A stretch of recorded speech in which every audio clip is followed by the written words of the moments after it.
Hi mga ka-style! Welcome back to my channel. Sa una nating video na unlock mo na ang USB debugging pero alam mo bang may tatlong safe na paraan para magamit ito na halos walang nakakaalam?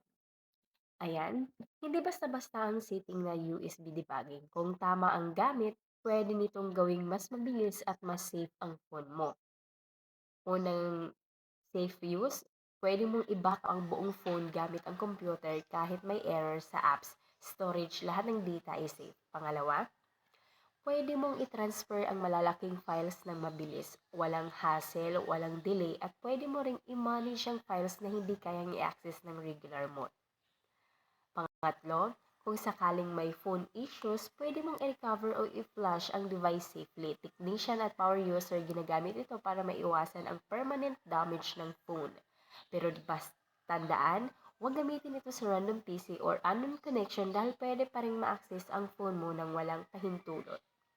Sa susunod na video, ipapakita ko kung ano ang mga settings sa developer option na kadelikado at follow para laging safe at mabilis ang Android mo.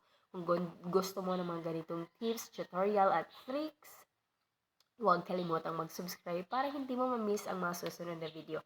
At share mo na rin sa iba para malaman nila. Thank you for watching. God bless!